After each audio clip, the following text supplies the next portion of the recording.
Hello.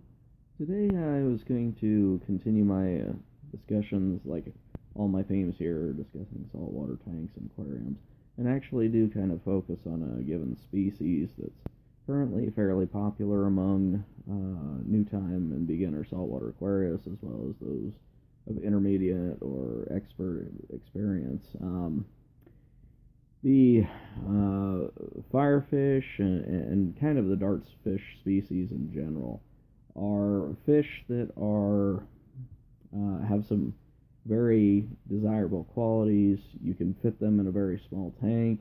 You can put them in a tank as small as 10 gallons. They tend to be very colorful, very beautifully colored. The regular firefish got that orange and red.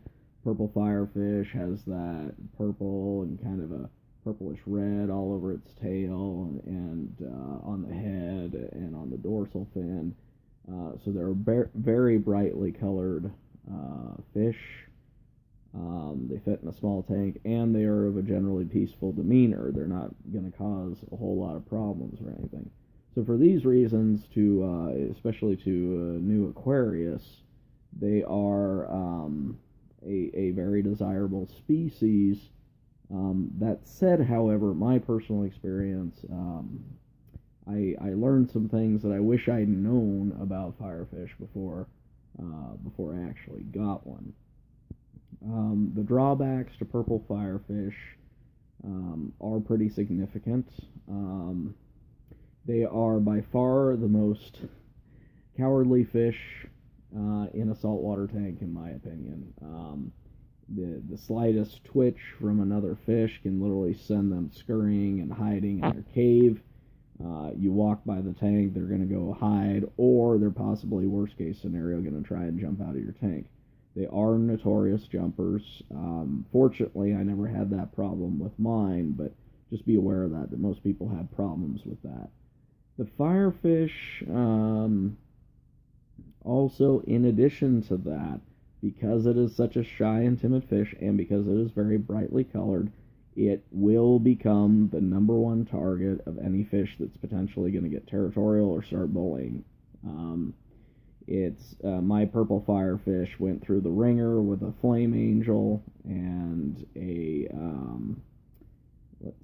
redhead salon fairy wrasse, also known as the clown fairy wrasse, and a couple of others.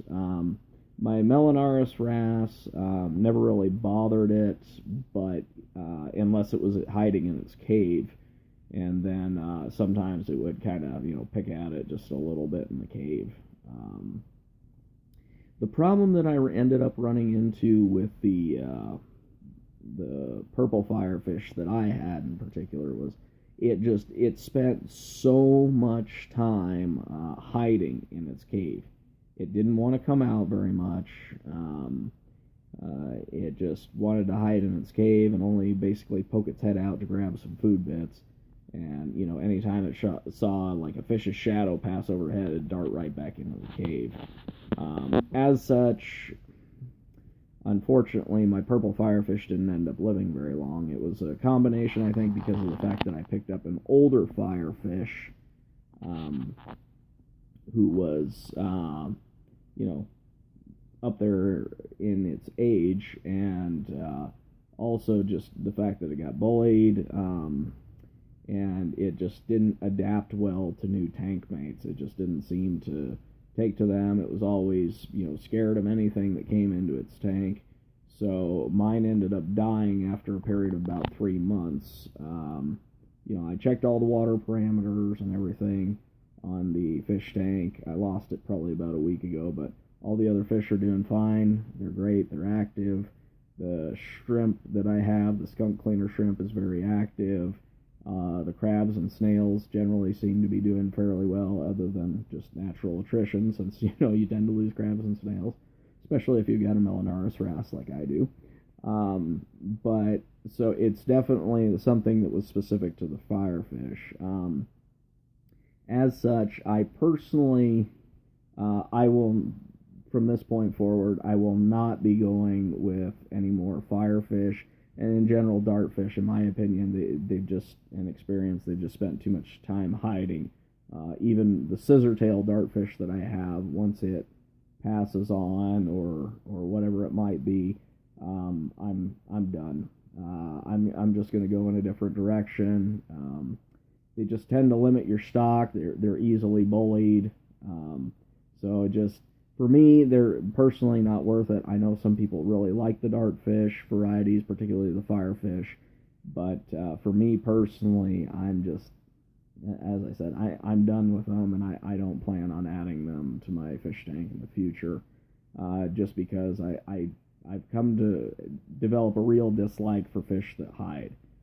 To me, the whole purpose of getting an aquarium, and particularly a saltwater aquarium, is to have bright, bold, active fish that are out there where you can see them and enjoy them. And a fish that hides basically ends up becoming an unwanted source of nitrates for your tank, as well as encouraging bullying behavior among other fish, and just in general, just kind of basically wasting a slot, which, as you know, for marine aquariums is a crucial thing. So for me personally, I would I can't really give Firefish the best recommendation. But some people have had pretty good luck with them, but just for me, they're just too shy and timid. So that's where I'm at this point. But anyways, that's all I really have to discuss today. So thanks for watching.